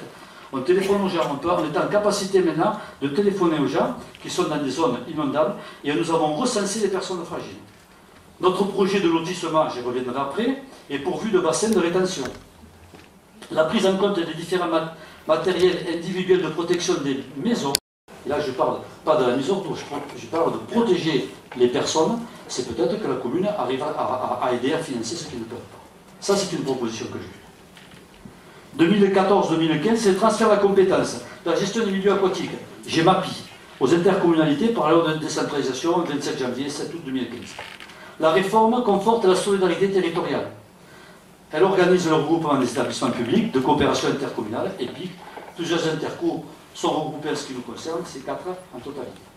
Leur fiscalité propre leur octroie la capacité financière et technique pour exercer ces compétences, devenues obligatoires. Elle lève un impôt nouveau que vous trouvez sur vos impôts locaux. C'est la taxe GEMAPI. Donc l'État s'est quelque part désengagé. Il a dit, la mise hors d'eau, c'est votre affaire. Regroupez-vous sur des bassins versants à plusieurs intercommunalités. GEMAPI, c'est gestion du milieu aquatique et prévention des inondations. Et puis, comment on finance? Vous levez un impôt. Donc ce n'est pas l'État qui a levé l'impôt, c'est les collectivités. Et cet impôt, il va croître. Il va aller croissant. Parce que plus on demande de protection, plus on demande de travaux, plus l'impôt. C'est simple, on va lister les travaux et on va les faire payer aux gens. La défense contre les inondations et contre... Alors, donc, les actions entreprises par les intercommunalités sont l'aménagement des bassins versants, l'entretien et l'aménagement des cours d'eau, la défense contre les inondations contre la mer, la protection et la restauration des zones humides. Un rappel, je viens de le dire, tous ces travaux sont soumis à autorisation sur la loi sur l'eau. Ils concernent notamment, dans les autorisations, la modification du profil long ou en travers du lit mineur d'une rivière, la consolidation ou la protection des berges, ce que j'ai fait, l'extraction de sédiments. 2020, adhésion au SMIGATA, qui remplace le SIGA-DUTEC. Tout cela pour vous dire que les problèmes d'inondation nous interpellent. Que la législation s'est énormément durcie, notamment en matière environnementale, et que nous n'avons pas, comme par le passé, la main et que nous sommes très, très surveillés. De plus, la DTTM nous indique les retenues de construction de barrages écrêteurs, ces fameux barrages écrêteurs dont on ne cesse de me dire il faut en faire 40, il faut en faire 10, etc. Constituent pour une crue centennale, dont les plus fortes, elles réduisent le débit de pointe de cette fameuse crue de 3% au maximum et retardent l'écoulement de l'eau de façon négligeable. C'est pas moi qui le dis, moi je ne suis pas technicien, c'est la DTTM qui dit ça. Sur notre PPR qui est public, il est adossé au PLU que nous avons voté, les mêmes conclusions sont reprises. Vous pouvez aller le regarder, allez voir Dolores et vous le montrera. Le niveau de protection, il est rajouté. Le niveau de protection est un peu illusoire et peut engendrer de fausses sécurités vis-à-vis des populations locales. C'est-à-dire que quand on fait un barrage, on se dit je suis à l'abri, en vérité on est à l'abri de rien. On a les exemples, on a les digues complétées, il y a eu 15 morts. L'observation des pluies en temps réel et un nettoyage, un entretien, un curetage irrégulier des rivières et ravins qui composent le bassin versant de la Baillerie semble être. Alors il y a marqué la seule, moi je dirais une des seules voies susceptibles d'offrir des effets significatifs. Je dis tout ça parce que ça c'est une réalité. Parce que quand on vous dit on va faire un mur, on va endiguer la Baillerie, c'est absolument faux. C'est absolument faux. Jamais il y aura d'autorisation. Actuellement les services de l'État, Guy Vinot peut le dire, actuellement les services de l'État demandent aux intercommunalités de faire une introspection des digues pour connaître leur résistance. Et si la digue, prend Banyuls, elle fait 4 mètres, 5 mètres, si elle est résistance qu'à 3 mètres, l'État ne garantira qu'à 3 mètres. Et le reste, c'est l'intercommunalité de le faire. Mais le précepte de dire on va endiguer les rivières, on va canaliser les eaux, etc., c'est pas d'actualité. Alors, c'est bien, c'est pas bien, je n'en sais rien, mais en vérité, c'est ce qui se passe. Donc moi, je ne dis pas qu'on ne va pas lancer les études, je ne dis pas qu'on ne va pas y travailler très sérieusement. Mais arrêtons de dire tout et n'importe quoi. On va creuser le parking là-bas, des tennis, on va faire une cuvette, on va mettre quoi 2000 mètres cubes d'eau, 2000 mètres cubes d'eau, une crue, mais les propres chiffres que disent ces personnes, 500 mètres cubes seconde, 2000 mètres de cubes d'eau, c'est 20 secondes pour le remplir. Et après quoi? C'est n'importe quoi. Voilà, c'est n'importe quoi. On trompe les gens, on leur fait peur. Voilà.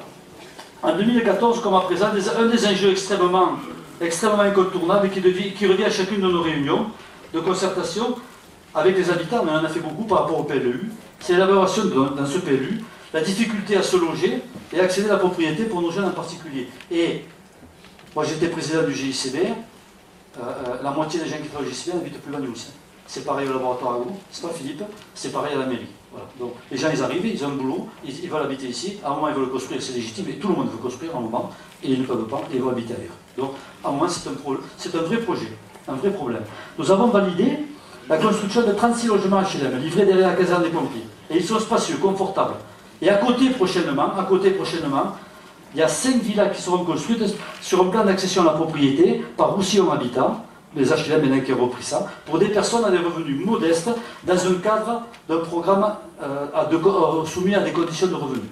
Donc il y a 5 familles qui pourront accéder à la propriété grâce à ces logements HLM, et ce sont des familles, ce n'est pas les gens les plus riches ou les plus argentés ne pourront pas y aller, et on permettra à des personnes qui n'auraient pas pu accéder à la propriété. Ça, je pense que c'est une bonne chose.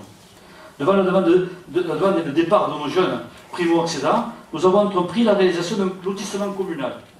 Nous l'avons voulu correspondre à la demande, au plus près du centre-ville, des commerces, des services, comme l'école et le gymnase. Le lotissement inachevé de la rectorie, il s'est inachevé quand j'ai quitté le conseil municipal. Alors, parce que je dis, c'était Solé, non. Solé, il a fait, j'ai quitté, il ne s'est plus fait. Je ne suis pas le bon Dieu, mais ça c'est une vérité, vous pouvez le vérifier. Le lotissement inachevé à la rectorie correspondait parfaitement à notre projet. Nous avons repris ce lourd dossier, plein de contentieux avec la société Roussillon Aménagement, une société qui dépend du conseil départemental. Nous avons réussi à solder le solde. Ça n'a pas été simple. Ça n'a pas été simple. Ça nous a coûté 160 000 € pendant 3 ans sur le budget de fonctionnement. Voilà. Et nous voulons établir un vrai plan d'urbanisme avec une vue d'ensemble pour des années. Nous avons négocié avec quelques propriétaires restants sur le terrain parce qu'on a voulu l'étendre pour avoir une vue d'ensemble sur les années et pouvoir se projeter. C'est tout l'intérêt d'avoir un projet de territoire. Ce dossier est maintenant en fin d'étude environnementale. Le permis de lotir doit être déposé le début d'année. Voilà. Ce sont prêts, alors j'ai entendu des chiffres qui ne sont pas exacts, je pense que les gens n'ont pas bien lu. Donc le chiffre exact, c'est autour de 140 parcelles qui seront vendues, avec le souci de maintenir nos habitats par un projet et des terrains dédiés à la propriété et à des résidences principales. Alors on pourra me dire, il y a des gens qui résident secondaires et achèteront. Je ne peux pas obliger les gens à habiter à Bagnous, mais on va tout faire pour inciter les gens à construire leur maison et résider à Bagnous. Une partie de ces terrains sera étudiée de façon à faciliter l'accession à des jeunes par des prix incitatifs. Par des prix incitatifs. Si on veut garder nos jeunes, il faut qu'ils puissent rester ici, par des prix incitatifs. C'est un enjeu majeur pour notre ville. Pour maintenir nos services publics, parce que n'oublions pas, ces jeunes s'en vont, les écoles vont fermer. Et c'est un enjeu majeur pour nos emplois. Et je le dis tout le temps en boutade, à quoi bon se battre pour l'emploi si personne ne peut se loger sur place? Ce projet, il affecte également notre qualité de vie, notre vivre ensemble. Nous avons besoin de mixité sociale. On ne va pas rester qu'avec des vieux, moi je ne vais pas rester qu'avec des jeunes de mon âge. J'ai envie d'avoir des enfants, mes petits-enfants, et j'ai envie d'avoir des gens plus âgés, bien entendu, et que cette mixité sociale, c'est une richesse pour nos villes. Nous aurions beaucoup de mal à maintenir, ne l'oublions pas, les personnes qui ne souhaitent pas aller à la maison de retraite et qui ont besoin d'un accompagnement avec de l'aide à domicile. Est-ce que vous pensez que des gens qui font quelques heures de ménage, qui ne peuvent pas habiter à Bagnous, font faire 20 ou 30 km pour venir faire 4 heures le matin? Bien sûr que non. Bien sûr que non, parce qu'il y a demande d'efforts ailleurs. Parce que le département vieillit, parce qu'il y a des personnes âgées qui viennent dans le département. Donc, si on veut contenir et maintenir un tissu avec des personnes, il faut qu'on ait nos jeunes et primo-accédants qui restent à Bagnous. Ce projet va se faire. Ce projet va se faire, j'y travaille. Et encore, la semaine dernière, j'étais en réunion avec ça. Le début des réservations, je l'espère, ce sera pour le premier semestre 2021. Mais déjà, j'ai 40 ou 50 demandes de jeunes couples qui sont venus me voir. Je leur ai montré les plans qui ne sont pas définitifs, mais qui vont leur permettre de pouvoir se projeter dans l'avenir. Et ça, c'est une bonne chose. En matière d'urbanisme, nous sommes en train de relancer la reconquête des centres urbains, grâce à un plan avec l'intercommunalité, des OP, des OPAH, opérations programmées d'amélioration de l'habitat. Ceci avec des subventions versées par l'Interco, la ville à égalité, mais aussi l'État et le département. Ça permettra aux personnes de faire des travaux dans des logements vétustes qui ne sont plus adaptés et de reconquérir ces logements qui auraient pu être destinés à de l'habitat saisonnier pour que les gens puissent y habiter à l'année. Donc ça, je pense que c'est une bonne chose. Et les périmètres, pour l'instant, puisqu'on débute cette démarche, c'est pas ouvert partout, ces périmètres de cette démarche sont les périmètres pour l'opération façade. Et je peux vous dire que ça a beaucoup de succès. Il y a beaucoup de gens qui refont des façades parce que derrière, il y a des subventions et des aides. La reconnaissance de notre centralité, grâce notamment à nos équipements, gymnases, stades, et les nombreuses associations, et merci aux associations, notre groupe scolaire et la crèche, la Maison France Service, récemment labellisée. Moi, quand le sous-préfet m'a dit « je veux faire ça à Bagnous », j'ai dit « banco, allez, on le fait », parce que c'est important, c'est bien. Cette Maison France Service, elle reçoit plus de 1000 personnes par an. 1000 personnes qui viennent, qui ont des problèmes avec les caisses et qui ont un souci. Ils ont un interlocuteur, les personnels sont formés. C'est un vrai service qu'on rend aux gens. C'est un vrai service de proximité. Moi, j'en suis content. Il y en a qui m'ont dit, mais quand tu prends la place des services de l'État, quelque part, tu les incites à quitter. Non, parce qu'ils auraient quitté quand même. Donc, à un moment, la responsabilité, en responsabilité, on doit offrir les services dont ont besoin les personnes.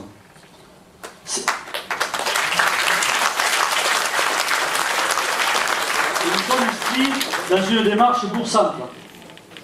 Entreprise, alors on a aussi pris un bureau d'études. Cette inscription, nous sommes inscrits aussi dans le GSO, Grand Site Occitanie, et aussi notre bureau d'études. Ces deux labels sont autant de moyens nouveaux et de financement pour rénover nos quartiers, notre ville, que ce soit dans une démarche touristique, parce qu'autant le GSO, les Grands Sites Occitanie, où la région a voulu mettre le phare, mettre un coup de projecteur sur des sites emblématiques, c'est Collioure et la Côte Vermeille, c'est Bagnous avec Mayol, avec ses vignes, avec sa baie, avec son port, c'est Port-Vendre, avec le phare Béar, avec le Cap Béar, etc., etc. Donc ce sont des sites emblématiques, et certainement que beaucoup d'investissements seront dédiés au tourisme, certainement, à travers le GSO. Mais ça ne suffit pas, on ne peut pas faire que du tourisme. Et pourtant, moi, je suis un homme de touriste. Mais on ne peut pas faire que du tourisme à Banyuls. Il y a des gens à Banyuls. Et les touristes ne viendront pas dans des villes fantômes. Parce que les gens veulent venir dans des villes où il y a des vrais habitants. Et pas des villes désertes. Et donc, ce label sont importants parce qu'il nous permet d'avoir des nouveaux financements. Et le GSO nous permettra de pouvoir financer des grands projets. J'y reviendrai après. Mais on peut parler de Bartissol, on peut parler des rénovations de rue, ça peut être à la promenade, ça peut être à l'avenue Puy-Delmas, qui ne rentreront pas dans le GSO. Par contre, ils rentreront dans la demande des pourcents. Je pourrais vous parler de la construction d'une nouvelle cantine à l'intérieur du groupe scolaire. Alors je n'ai pas enlevé de salle, et il y a toujours la salle de motricité, et c'est toujours la même, et on n'a pas privé les enfants de motricité, donc pas du tout. Par contre, il est important de faire cette cantine plus confortable. La cantine actuelle est dans les anciens garages des HLM. Voilà, la cantine, elle est dans les anciens garages des HLM. Elle est bruyante, il faut que les enfants sortent, tu l'as bien connu, il faut que les enfants, je m'adresse à toi, mais d'une manière sympathique, tu le comprends, Brigitte, je ne te mets pas en cause, je ne me permettrai jamais ça, je le fais avec beaucoup d'amitié. Puis ça vous fera des économies de toute façon. Bien entendu. Parce Mais qu'on paye un loyer quand même. on paye un loyer, mais habiller les enfants, déshabiller les enfants, rhabiller les enfants, déshabiller les enfants, c'est n'importe quoi. C'est n'importe quoi. Donc à un moment, il faut qu'on apporte un service de qualité à nos enfants. Et ensuite, juste pour la petite histoire, on n'est pas dans le coup avec le plan Vigipirate qui nous préconise des confinements et de ne pas sortir les enfants des groupes scolaires. Je pourrais vous parler du clubhouse que nous avons construit au stade pour nos sportifs en fin de travaux. Bon, allez, on va le livrer, peut-être avant l'été, peut-être un peu après l'été, parce qu'on a pris un petit peu de retard, je le conseille. Je pourrais vous parler de tous les équipements que nous avons fait. Guillaume m'a harcelé pour le paddle. Nous avons fait le City Stade aussi, on ne s'en rappelle plus parce qu'on a fait au début du mandat. Mais il n'y avait pas le City Stade. Les petits sont contents d'aller là-bas. Et nous avons un projet pour un skatepark que nous allons mettre en place. Je suis très fier d'avoir conservé l'Office du tourisme indépendant. Oui, je suis très fier. Et je persiste et je signe. Parce que nous devons garder la main sur nos politiques touristiques. Nous n'avons rien à voir avec d'autres communes et intercommunalités. Non pas que nous sommes ennemis, mais on n'a pas les mêmes besoins. Qu'est-ce que nous avons à voir au niveau touristique? Avec Hortafa, 0 budget, Banyuls-sur-Mer, 480 000 € de budget. On ne peut pas partager. Qu'on travaille avec la communauté des communes sur des projets globaux, on le fait, on y participe à l'Office du tourisme intercommunal. Mais nous avons besoin, parce que nous avons des spécificités, nous avons le laboratoire agro, nous avons le port, nous avons Mayol, nous avons la randonnée. On a tellement de choses à défendre qu'on a besoin de les défendre, de les porter. On les porte avec le département, avec la communauté des communes, mais on doit, et ça serait une trahison par rapport à notre ville, on doit les porter nous-mêmes. J'en profite pour remercier et féliciter les personnels de cet office du tourisme. Parce qu'ils se sont remis en cause quand on est arrivé, on a quand même fait beaucoup de nettoyage là-dedans. À bon sens, on a licencié personne. Et moi je n'ai grondé personne, parce qu'on me dit tu es un petit acteur, non, j'ai grondé personne. Mais on avait un cap, on avait des idées, on avait des envies. Et il a fallu qu'ils se remettent en cause parce qu'ils étaient dans une petite routine et ils l'ont fait. Et on ne l'a pas fait par la force. Je ne sais pas si Antoine par là, mais posez-lui la question en sortant. On ne les a pas maltraités. Et au contraire, il n'y en a aucun qui a démissionné. Ils sont tous là. Et ils sont tous contents. Je suppose, en tout cas. Ils ne me jettent pas des cailloux quand je vais au office du tourisme. Donc, c'est quand même un bon signe.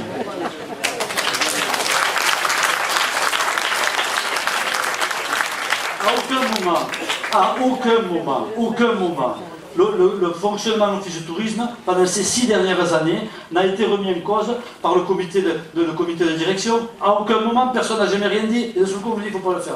D'accord, je comprends. Nous avons aussi créé la maison de la randonnée. Ça paraît anodin, mais la maison de la randonnée, c'est énormément de personnes qui viennent. C'est une possibilité pour nous d'étaler nos années de saison, parce qu'on peut faire de la randonnée. Autant on ne peut pas en faire juillet-août, autant au mois de mai, avril, juin, octobre, septembre, novembre, on peut faire de la randonnée à Banyuls-sur-Mer. Il y a un vrai potentiel ici. Quand j'ai créé, et je dis j'ai créé, allez tant pis, je me jette un peu des fleurs, quand j'ai créé le salon de la randonnée, tout le monde dit ça ne marchera pas, ça a marché. Mais moi je pense qu'il faut aller plus loin. Ce salon de la randonnée, quand je reprendrai la présidence si je suis réélu, bien entendu, il faut qu'on arrive à faire venir les tour opérateurs de l'étranger.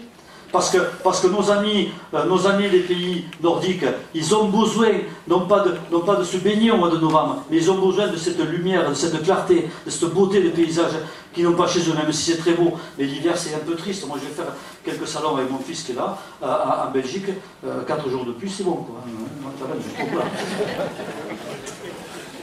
Nous souhaitons porter le grand projet de la réhabilitation de l'immeuble Bartisol. D'abord par l'installation d'une médiathèque financée en totalité par l'intercommunalité. L'ancienne médiathèque à Venus, ça a coûté 0. D'accord? 0. Voilà. Mais on ne l'a pas fait. Bon, il faut la faire. Maintenant, il faut la faire. Et alors on dit, je ne sais pas, on va la faire, on va faire là, on va faire... Non, ça ne marche pas comme ça. Pour faire une médiathèque, il y a des normes.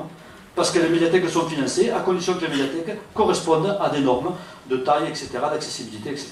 Et donc, cette médiathèque, moi je souhaite la faire dans l'emplacement des caves Bartisol, notamment à la place de l'ancienne cave Matifoc, que le conseil municipal m'a autorisé à acheter lors de sa session d'avant-hier.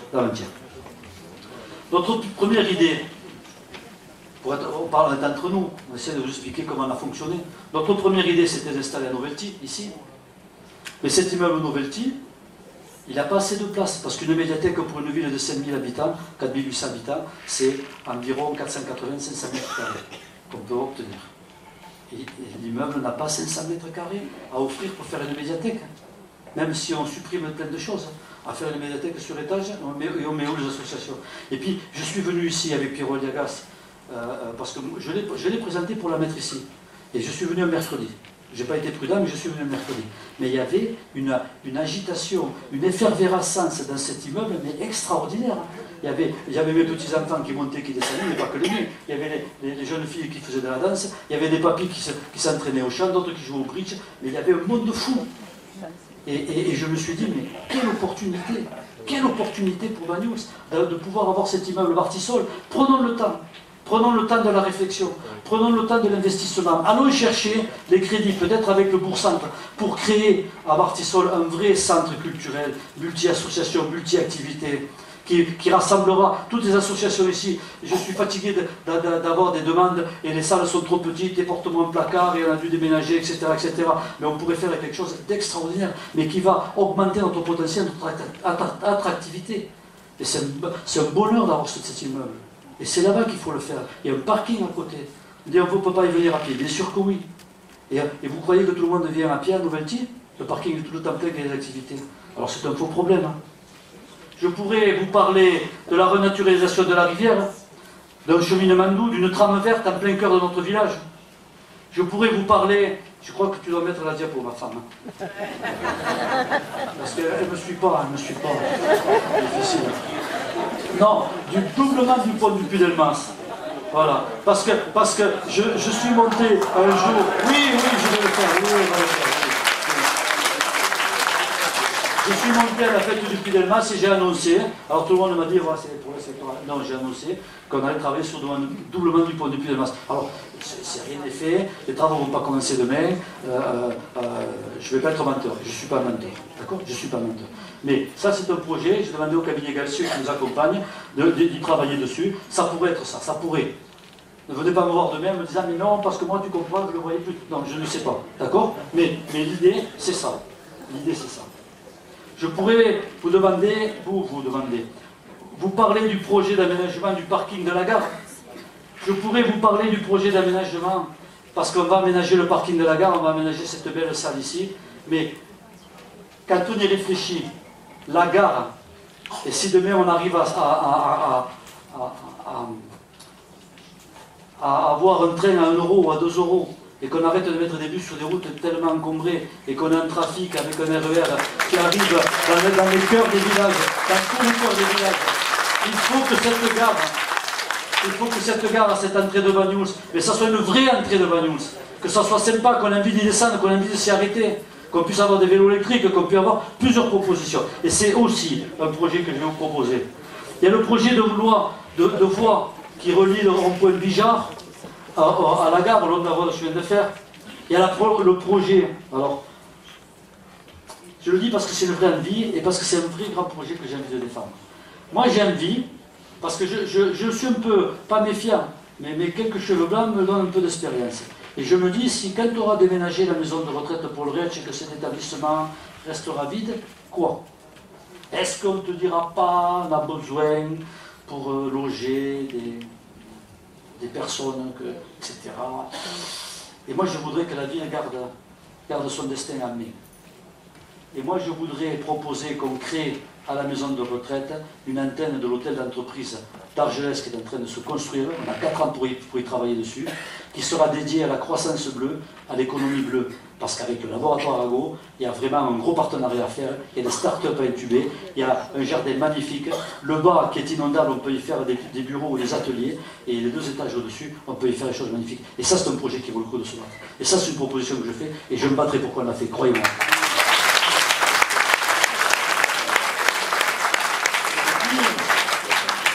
Et puis, il y a ce projet que personne ne croyait. Ah, on va dire, ils vendent du vin, ils racontent n'importe quoi. Ça m'arrive aussi, hein, mais quand j'ai un peu de rouge. Mais le projet de l'école de sommellerie, ah, personne n'y croyait. Personne.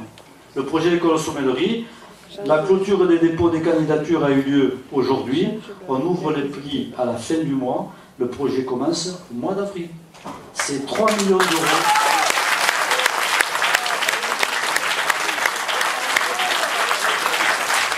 C'est 3 millions d'euros investis sur Banyuls. 3 millions d'euros. La commune met zéro. Zéro. Alors il y a toujours le sceptique, hein, les climato-sceptiques, l'école de sommellerie, il y a toujours le sceptique. Ça ne marchera pas. Peu importe.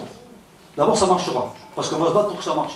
Parce que les vignerons qui étaient un peu sceptiques, maintenant ils adhèrent au projet. Parce que nous avons fait travailler, tant pis, encore un cabinet, donc il faut bien faire travailler déjà un moment, qui peut nous apporter une vraie expertise, qui sont allés à Suze-la-Rousse, voir comment ça fonctionne, comment ça peut marcher, quels sont les ingrédients à mettre dedans. Et on mettra le paquet pour que ça marche. Donc ça va marcher. Et franchement, l'immeuble du Masrech, j'ai 65 ans. Hein, ouais, je ne suis pas trop vieux, mais un peu quand même. Je ne l'ai jamais vu occupé. En totalité, un coup ici, un coup là, un coup là, on a toujours bricolé.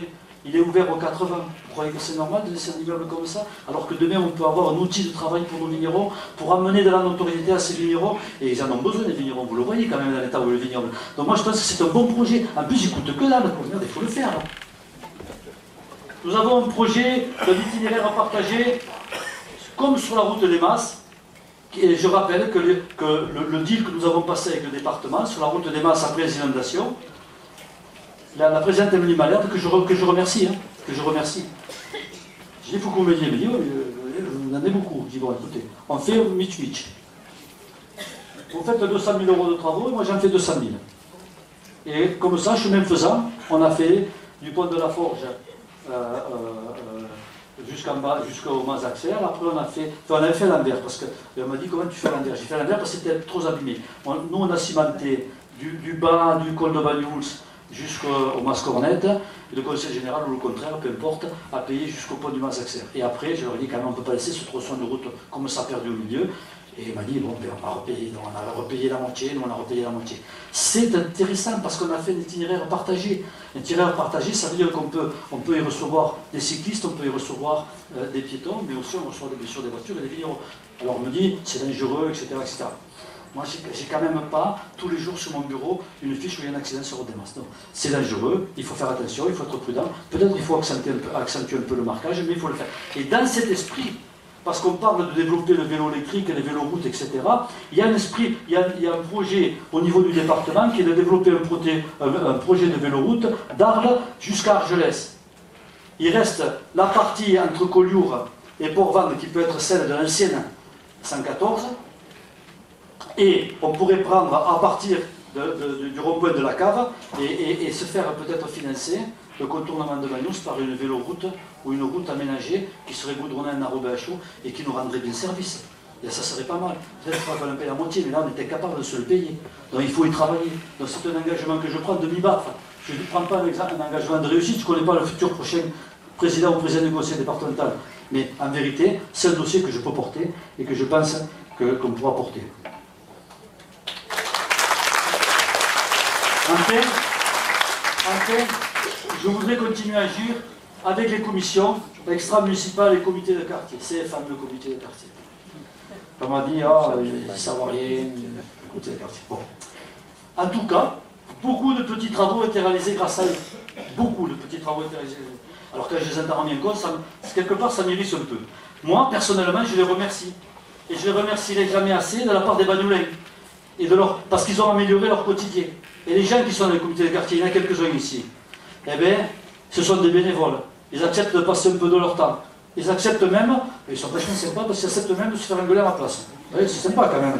Parce que vous savez que les maires se fait toujours engueuler. Mais à un moment, c'est eux qui sont engueulés à ma place. Donc, merci les gars, merci mesdames. Mais je sais que vous savez qu'on peut compter sur moi. Et puis, certainement, nous n'avons pas tout fait et pas tout bien fait en 6 ans. Mais c'est difficile de rattraper 25 ans de retard. Je voudrais quand même le préciser. Je vous invite, juste, je ne l'ai pas dans mon discours, mais quand même, il faut que je le dise. Je vous invite à aller vous balader au Cap d'Oune. Vous verrez l'état du Cap d'Oune. Vous verrez l'état du Cap d'Oune. Alors quand on me dit qu'il n'y a pas de retard à Bagnols-sur-Mer, je vous invite à aller vous balader sur la route qu'on est en train de goudronner aux HLM David. Allez regarder dans l'état où est notre ville. Pourquoi on n'a pas fait de Cap d'Oune? Alors on me l'a reproché, pas reproché, amicalement, parce que j'ai fait des réunions de quartier. Le problème du Cap d'Oune, c'est qu'on va le rentrer dans le GSO. Si on arrive à passer un contrat partenariat entre la région et la commune, on peut se faire financer jusqu'à entre 30 et 40%. Et le Cap d'Oune, c'est peut-être 10 millions d'euros à investir. Si on nous en donne 40%, c'est beaucoup. Ça nous permettra de le faire. Et de bien le faire. Et de faire les emplissements, et de le faire avec des dallages, et de le faire avec quelque chose de chouette. Donc tout le monde sera fier. Parce que le Cap d'Oune, c'est quand même un chouette quartier. C'est très joli le Cap d'Oune. Et moi, j'adore. Et je ne l'ai pas fait maintenant, alors. Mais je vais le faire. Et donc, ces fameux comités de quartier, je suis en train de m'égarer, ils agissent et trouvent toute leur cohérence dans les domaines qui font partie de notre vivre ensemble et qui équilibrent bien notre vie. Dans le social, dans la solidarité, dans la alors ils agissent dans le social, dans la citoyenneté, dans les associations, dans l'emploi et dans l'économie, dans la mobilité. Surtout, là où nous avons beaucoup agi par rapport à ça, mais le plus important, c'est d'agir dans la solidarité. Parce que la solidarité, c'est le ciment qui nous lie à tous. Si on n'est pas solidaire, on laisse tout le monde sur le bord de la route. Ça ne marche pas, le monde. Il faut s'apaiser. Il faut arrêter de se confronter. Il faut essayer de tendre la main et d'aider les gens. C'est ça qui donne un sens à nos valeurs. Telle est notre conception de l'organisation de notre ville, de sa gestion. C'est une vision indispensable au vivre ensemble, où chacun, avec ses différences, participe à la vie de la cité. Toutes ces réalisations que je vous ai nommées font partie de ce projet de territoire. Elles sont chacune une pierre à l'édifice. Et chacune, de la plus petite à la plus grande, assure sa solidité. Je vous les présenterai dans les prochains journaux que nous allons faire. On va en faire un qui va être distribué dans le courant de la semaine et un autre avant la réunion. Et je vous les représenterai ici, le 13 mars à 20h30, dans une prochaine réunion. Je vous remercie infiniment de m'avoir écouté.